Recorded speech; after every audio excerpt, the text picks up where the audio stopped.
Hello दोस्तों, नमस्कार। एक बार आपका फिर से स्वागत है हमारे इस चैनल में। तो दोस्तों, इससे पहले आपने वीडियो ज़रूर देखी होगी ई गवर्नेंस से संबंधित। तो दोस्तों, आज हम लेके आए हैं आपके लिए ई गवर्नेंस से संबंधित महत्वपूर्ण क्वेश्चंस जो यूकेपीएससी एग्ज़ाम के लिए बहुत ही महत्वपूर्ण है, खासकर लेक्चरर एग्ज़ाम के लिए। तो दोस्तों, आज हम शुरुआत करते हैं महत्वपूर्ण क्वेश्चन आंसरों की सीरीज़, जिसमें हम पहले पार्ट में देखेंगे महत्वपूर्ण क्वेश्चन और आंसर, और उसके बाद हम देखेंगे एमसीक्यूज। तो स्टार्ट करते हैं। तो पहला क्वेश्चन आपके सामने, ई गवर्नेंस का क्या अर्थ है और इसके प्रमुख घटक क्या हैं। तो दोस्तों, ई गवर्नेंस का अर्थ होता है सूचना और संचार प्रौद्योगिकी यानी कि आईसीटी के उपयोग के माध्यम से सरकार द्वारा सेवाओं को नागरिकों, व्यवसायों और अन्य सरकारी एजेंसियों तक पहुंचाना ई गवर्नेंस कहलाता है। तो दोस्तों, आप समझ गए होंगे ई गवर्नेंस क्या है। सूचना प्रौद्योगिकी के माध्यम से यानी कि आईसीटी के माध्यम से जो है सरकार की जितनी भी सेवाएं होती हैं वो नागरिकों तक पहुंच जाएं, व्यवसाय जो करने वाले हैं उन तक पहुंच जाएं, और जो सरकारी एजेंसियां हैं उन तक पहुंच जाएं, उसको बोलते हैं ई गवर्नेंस। इसके प्रमुख घटक क्या हैं? इनके प्रमुख घटक हैं, जैसा कि मैंने इसे पहले वाले वीडियो में बताया था, डिटेल आप देख सकते हैं वहाँ पर। पहला घटक है कनेक्टिविटी, दूसरा है प्रक्रिया सुधार, तीसरा है इंफ्रास्ट्रक्चर, आईसीटी इंफ्रास्ट्रक्चर, और चौथा घटक है ई सेवाएँ। कनेक्टिविटी में जैसे नागरिक और सरकार आ जाते हैं, बिजनेसेस आ जाते हैं।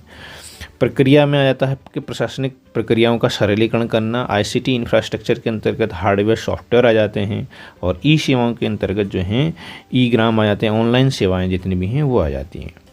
तो दोस्तों, नेक्स्ट क्वेश्चन में हम आगे बढ़ते हैं। डिजिटल इंडिया पहल का उद्देश्य क्या है? डिजिटल इंडिया पहल का उद्देश्य क्या है? डिजिटल इंडिया का उद्देश्य भारत को क्या करना है? एक डिजिटल रूप से सशक्त समाज और ज्ञान अर्थव्यवस्था में बदलना है। इसके प्रमुख उद्देश्य हैं डिजिटल इंफ्रास्ट्रक्चर का निर्माण करना और ई गवर्नेंस जैसी जो सेवाएं हैं उनके डिलीवरी करना डिजिटल इंडिया का उद्देश्य है। साथ में डिजिटल साक्षरता का प्रचार भी करना डिजिटल इंडिया का प्रमुख उद्देश्य है। क्वेश्चन नंबर 3 में आगे बढ़ते हैं। क्वेश्चन नंबर 3 कहता है ई गवर्नेंस की 4 प्रमुख मॉडल कौन कौन से हैं? तो दोस्तों, ई गवर्नेंस की 4 प्रमुख मॉडल मैंने आपको पहले भी बताए थे। G2C, G2B, तीसरा होता है आपका G2E, और चौथा होता है आपका G2G। यानी कि G2C गवर्नमेंट टू सिटीजन, सरकार के द्वारा नागरिक को जो सेवाएं दी जाती हैं वो गवर्नमेंट टू सिटीजन के अंतर्गत आती हैं, जैसे कि आधार हो गया आपका, डिजिटल लॉकर हो गया आपका। G2B यानी कि गवर्नमेंट टू बिजनेसेस, यानी कि सरकार की जो सेवाएं व्यापारियों को अगर दी जाती हैं, बिजनेस करने वालों को दी जाती हैं, तो वो आती हैं G2B के अंतर्गत, यानी जीएसटी पोर्टल जैसे कि। थर्ड है G2E यानी गवर्नमेंट टू एम्प्लॉय, यानी कि जो गवर्नमेंट की जो योजनाएं हैं अगर सीधे डायरेक्ट कर्मचारियों को अगर पहुंचती हैं तो वो कहलाती हैं गवर्नमेंट टू एम्प्लॉय, G2E यानी कि ऑनलाइन, जैसे कि ऑनलाइन वेतन प्रणाली हो गई।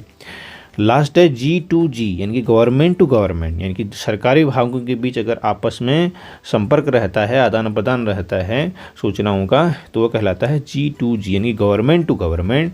जैसे कि क्राइम और क्रिमिनल जो है ट्रैकिंग नेटवर्क अगर करना है एक विभाग से दूसरे विभाग तक, या अन्य जो फाइल वगैरह जाती हैं एक विभाग से दूसरे विभाग तक, तो किसके अंतर्गत आती हैं? G2G के अंतर्गत आती हैं। दोस्तों, क्वेश्चन नंबर 4 है, भारत में ई गवर्नेंस नीति का आधार कौन सा अधिनियम है? तो दोस्तों, याद रखिएगा, ई गवर्नेंस नीति का जो आधार है वो आईटी अधिनियम 2000 है, इंफॉर्मेशन टेक्नोलॉजी एक्ट 2000। यह अधिनियम डिजिटल हस्ताक्षर, इलेक्ट्रॉनिक रिकॉर्ड हो गया, और ऑनलाइन जितनी भी सेवाएं हैं उनकी मान्यता प्रदान करता है। दोस्तों, नेक्स्ट क्वेश्चन है, डिजिटल लॉकर सेवा के प्रमुख लाभ क्या हैं? तो दोस्तों, याद रखिएगा, डिजिटल लॉकर जो सेवा है उसके प्रमुख लाभों में क्या है? डिजिटल लॉकर जो है भारत सरकार की एक पहल है जो नागरिकों को जो है दस्तावेजों को ऑनलाइन स्टोर करने की ये अनुमति देता है, सुविधा देता है, ठीक है, और साझा करने की भी ये अनुमति देता है। इसके लाभ हैं कि दस्तावेजों की सुरक्षा यहाँ पर हो सकती है, और भंडार भी आप कर सकते हैं, बहुत सारे अपने जो हैं डॉक्यूमेंट जो हैं स्टोर भी कर सकते हैं, सिक्योर भी हैं। डिजिटल रूप में आप जो हैं इसको दूसरे लोगों को जो है साझा भी कर सकते हैं। पेपरलेस प्रक्रियाएँ यहाँ पर अपनाई जाती हैं, तो ये डिजिटल लॉकर के एक महत्वपूर्ण जो हैं लाभ हैं। साथ में धोखाधड़ी की भी संभावना यहाँ पर कम ही रहती है। दोस्तों क्वेश्चन नंबर 6 है ई गवर्नेंस के लाभ और चुनौतियां क्या हैं। अगर हम ई गवर्नेंस के लाभ की बात करें तो पारदर्शिता में यहाँ पर सुधार आया है, सेवाओं का में त्वरित डिलीवरी हो गई है, भ्रष्टाचार में कमी आई है, नागरिक केंद्रित सेवाओं की उपलब्धता हो गई है। अगर हम चुनौतियों की बात करें तो चुनौतियों में डिजिटल डिवाइस चुनौती है, क्योंकि अगर डिजिटल डिवाइस में अगर तकनीकी खराबी आ गई तो ग्रामीण परिवेश में क्या होता है, वहाँ पर जो है मैकेनिक वगैरह नहीं मिल पाएगा और लोगों को समझ भी कम है डिवाइसेस की। दूसरा है साइबर सुरक्षा का खतरा भी रहता है, ये इसमें चुनौतियाँ रहती हैं। पर्याप्त आईसीटी इंफ्रास्ट्रक्चर की कमी रहती है और डिजिटल साक्षरता भी उतनी अभी नहीं है। क्वेश्चन नंबर 7 में बात करते हैं दोस्तों, ई गवर्नेंस के तहत UIDAI आधार इनकी का भूमिका बताओ, कह रहा है। तो ई गवर्नेंस के तहत जो आधार है उसकी क्या भूमिका है। तो दोस्तों इसमें UIDAI इसका भी फुल फॉर्म याद रखिएगा, unique identification authority of India. UIDAI unique identification authority of India इसका फुल फॉर्म है। भारत सरकार के द्वारा नागरिकों को अद्वितीय पहचान यूनिक आइडेंटिटी जो है इसमें दी जाती है, प्रदान की जाती है। तो इसकी भूमिका क्या है, नागरिकों की पहचान सत्यापित करना, बैंक खातों व अन्य सेवाओं का उपयोग करना, विभिन्न सरकारी योजनाओं का जो है लाभ जो है देना नागरिकों को। National e governance plan next क्या है क्वेश्चन है दोस्तों, नेक्स्ट क्वेश्चन है नेशनल ई गवर्नेंस प्लान यानी कि आपका है NEGP, इसका मुख्य उद्देश्य क्या है पूछा है। तो नेशनल ई गवर्नेंस प्लान जो है इसका उद्देश्य क्या है, सभी सरकारी सेवाओं को इलेक्ट्रॉनिक माध्यम से नागरिकों तक पहुंचाएं। जितनी भी सरकार की सेवाएं हैं उसको हम क्या करें, इलेक्ट्रॉनिकली जो कहें किसको पहुंचाएं, नागरिकों तक पहुंचाएं। ये इसका उद्देश्य है नेशनल ई गवर्नेंस प्लान का। इसके तहत 31 मिशन मोड प्रोजेक्ट जो हैं शुरू किए गए हैं। अगर हम बात करें उद्देश्य की नेशनल ई गवर्नेंस प्लान की, तो इसका उद्देश्य है सरकारी सेवाओं को सुलभ बनाना, पारदर्शिता और दक्षता में सुधार लाना, नागरिकों की भागीदारी को बढ़ाना। दोस्तों नेक्स्ट क्वेश्चन है NIC यानी कि नेशनल इंफॉर्मेटिक्स सेंटर की भूमिका ई गवर्नेंस में क्या है। तो दोस्तों NIC जो है इसका जो मुख्य कार्य होता है, ई गवर्नेंस पहल के लिए तकनीकी सहायता प्रदान करता है। जो ई गवर्नेंस है उसके लिए क्या प्रोवाइड करता है, ये तकनीकी सहायता प्रोवाइड करता है। कौन, NIC नेशनल इंफॉर्मेटिक्स सेंटर। राष्ट्रीय स्तर पर इसकी भूमिका क्या है, राष्ट्रीय स्तर पर ICT इंफ्रास्ट्रक्चर ही विकसित करता है, सरकारी पोर्टल वगैरह बनाता है, ऐप्स का भी निर्माण करता है, जो जितने भी डेटा केंद्र हैं उनकी ये स्थापना भी करता है। दोस्तों नेक्स्ट क्वेश्चन में जाते हैं, आज के लास्ट क्वेश्चन में अति लघुत्तरी क्वेश्चन है, MyGov प्लेटफॉर्म का उद्देश्य क्या है। तो MyGov एक नागरिक केंद्रित प्लेटफॉर्म है जो नागरिकों को सरकारी नीतियों और कार्यक्रमों में भाग लेने के अवसर प्रदान करता है। तो ये क्या है, एक नागरिक केंद्रित प्लेटफॉर्म है, याद रखिएगा। क्या करता है ये पोर्टल, नागरिकों को सरकारी जो नीतियां हैं उनके कार्यक्रमों में भाग लेने का भी अवसर प्रदान करता है। इसका उद्देश्य क्या है, जनता और सरकार के बीच संवाद को बढ़ाना है, नीति निर्माण में नागरिकों की भागीदारी को भी बढ़ाना है। अगर कोई नीति निर्माण हो रहा है तो नागरिकों की उसमें भागीदारी भी सुनिश्चित करता है। इसलिए MyGov जो है ये प्लेटफॉर्म जो है, ऐप जो है या फिर प्लेटफॉर्म जो भी कहें, वेबसाइट में ये सब जो है नागरिकों की इसमें जो है समय समय पर जो है इसमें कार्यक्रम होते हैं जिसमें नागरिक भी कहें भाग लेते हैं। नागरिकों के सुझाव भी आमंत्रित किए जाते हैं, इसमें उनकी प्रतिक्रियाएँ भी ली जाती हैं। तो काफ़ी इंपॉर्टेंट है MyGov, याद रखिएगा। तो दोस्तों ये थे हमारे 10 लघुत्तरी क्वेश्चन कह सकते हैं आप। अब हम आगे जो है क्वेश्चन, जो बाकी बचे क्वेश्चन हैं उनको हम बात करते हैं MCQ इसकी। कहने का मतलब कुछ हमें MCQ लेके आए हूँ आपके लिए। तो सबसे पहले MCQ की बात करते हैं। ई गवर्नेंस का उद्देश्य क्या है, सरकारी कर्मचारियों की संख्या को बढ़ाना, सरकारी सेवाओं का डिजिटलीकरण करना, या सरकारी कार्यालयों की संख्या को बढ़ाना, या नागरिकों को अधिक टैक्स देना। तो याद रखिएगा दोस्तों, सरकारी ई गवर्नेंस का उद्देश्य है सरकारी जो सेवाएं हैं उनका क्या करना, डिजिटलीकरण करना है, इसका उद्देश्य है। दोस्तों नेक्स्ट क्वेश्चन है, भारत में डिजिटल इंडिया अभियान कब शुरू किया गया था, 2005 में, 14 में, 12 में या 16 में। तो दोस्तों भारत में डिजिटल इंडिया अभियान की जो शुरुआत हुई थी, ये यहाँ पर थोड़ा टाइपिंग मिस्टेक हो गई, 2015 में, याद रखिएगा 2015 1 जुलाई 2015 को नरेंद्र मोदी ने क्या है भारत में डिजिटल इंडिया अभियान की शुरुआत की थी। दोस्तों याद रखिएगा, भारत में डिजिटल इंडिया अभियान के तहत जो है बहुत सारी योजनाएं लाई गई, जैसे कि दीक्षा शिक्षा के क्षेत्र के लिए, कृषि वगैरह क्षेत्र के लिए ई नाम लेके आई गई, और स्वास्थ्य के लिए ई संजीवनी लेके आई। डिजिटल जो है अपने डॉक्यूमेंट जो है डिजिटल करने के लिए डिजिटल लॉकर लेके आई। प्रधानमंत्री स्वनिधि योजना जो है ये भी आई। आरोग्य सेतु आई। और इसमें जो याद रखिएगा डिजिटल इंडिया जो अभियान है, डिजिटल इंडिया में 9 स्तंभ हैं। कितने स्तंभ हैं? 9 स्तंभ याद रखिएगा। पूछ सकता है कि कितने स्तंभ हैं डिजिटल इंडिया में, तो 9 स्तंभ हैं। जैसे ब्रॉडबैंड हाईवे है, मोबाइल कनेक्टिविटी की पहुंच है सभी तक, पब्लिक इंटरनेट है, ई गवर्नेंस है, ई क्रांति है, सभी के लिए सूचना है, इलेक्ट्रॉनिक विनिर्माण है, नौकरियों के लिए आईटी है, और हार्वेस्ट कार्यक्रम है, अर्ली हार्वेस्ट कार्यक्रम। इस तरह से 9 जो हैं स्तंभ इसमें हैं।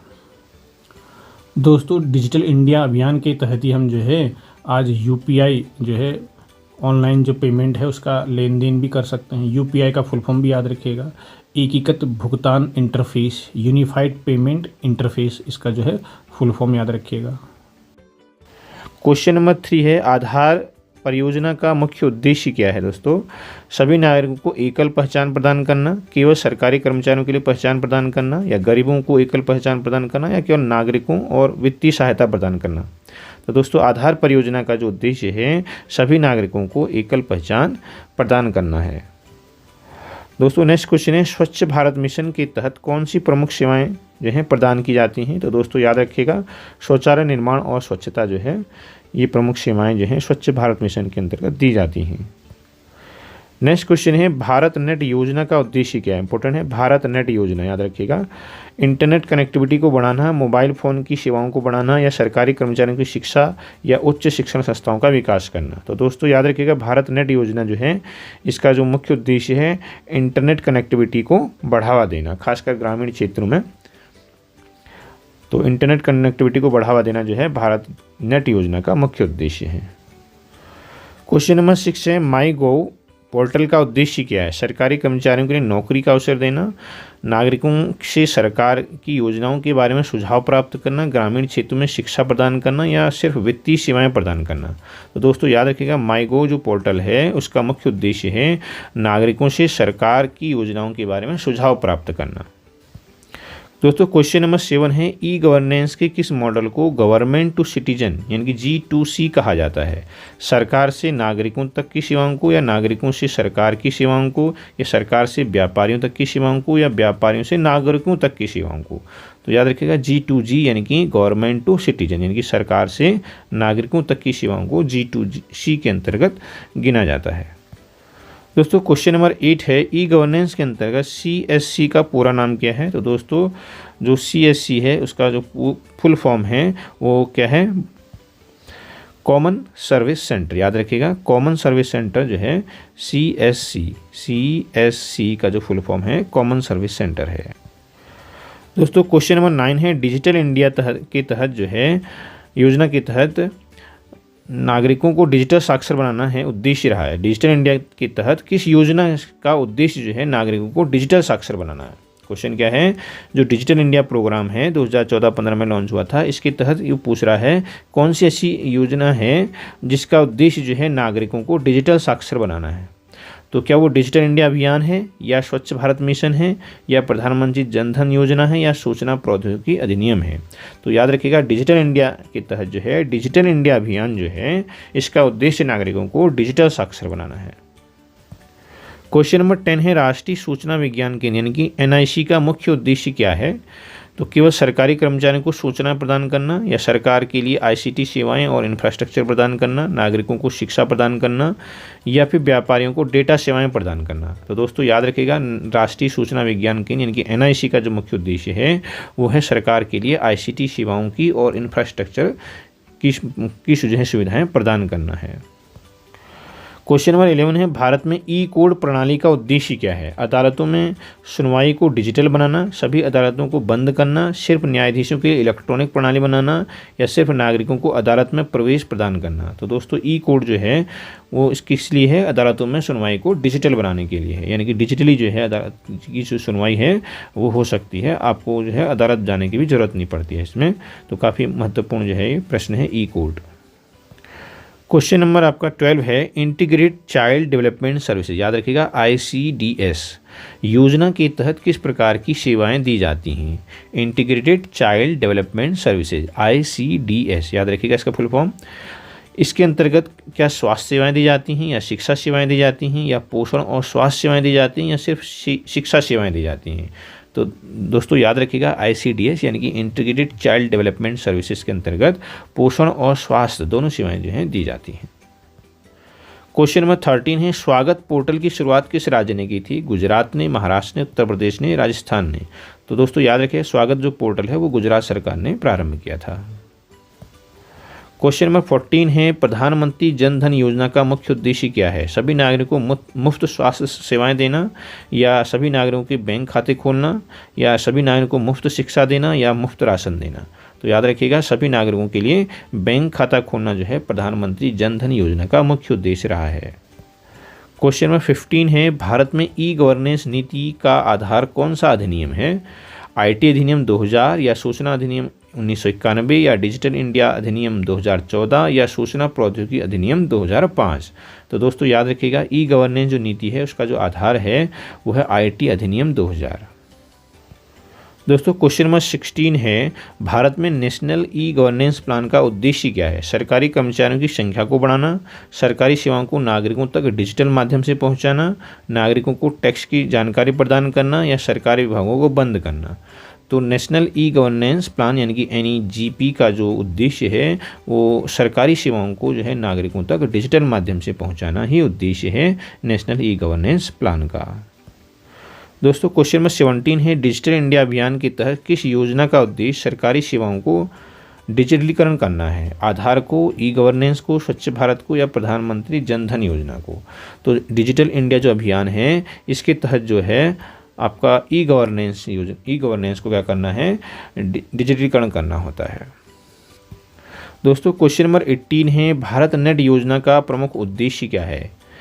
सभी सरकारी कार्यालयों में इंटरनेट कनेक्टिविटी प्रदान करना, या ग्रामीण क्षेत्रों में हाई स्पीड इंटरनेट कनेक्टिविटी प्रदान करना, या नागरिकों को मुफ्त इंटरनेट प्रदान करना, या सरकारी स्कूलों में कंप्यूटर और इंटरनेट का वितरण करना।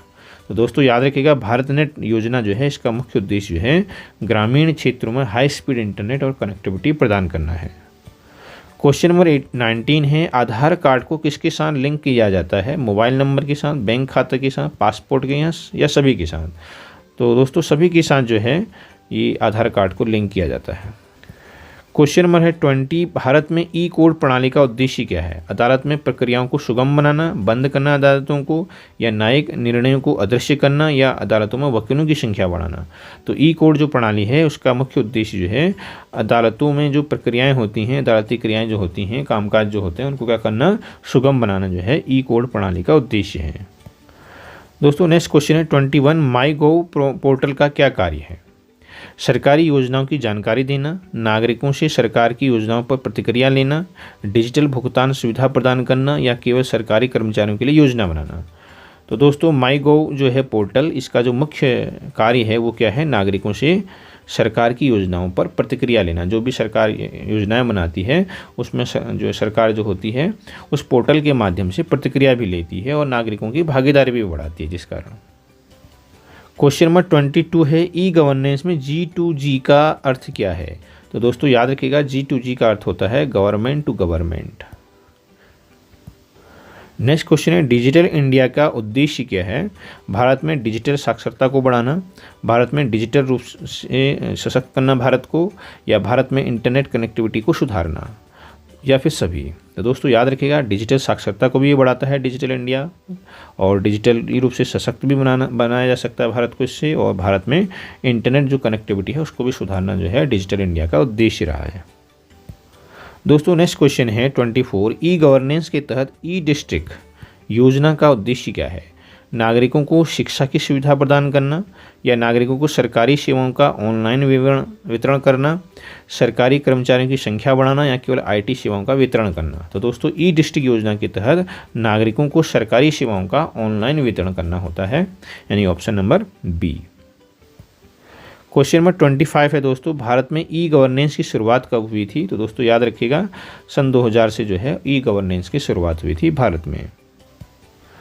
क्वेश्चन नंबर 26 है दोस्तों, पेटीएम और फ़ोनपे जैसी प्लेटफॉर्म भारत में किस प्रक्रिया के तहत काम करते हैं?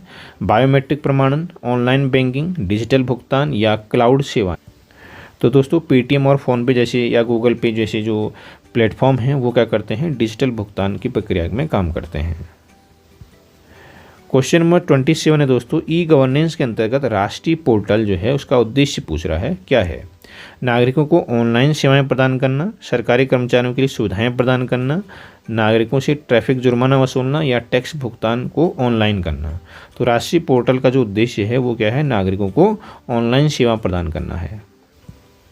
दोस्तों क्वेश्चन नंबर 28 है, उमंग ऐप का उद्देश्य क्या है? सरकारी योजनाओं की जानकारी देना, नागरिकों को स्वास्थ्य सेवाएं प्रदान करना या सरकारी सेवाओं को एक प्लेटफॉर्म पर लाना या केवल सरकारी कर्मचारियों के लिए ऐप बनाना।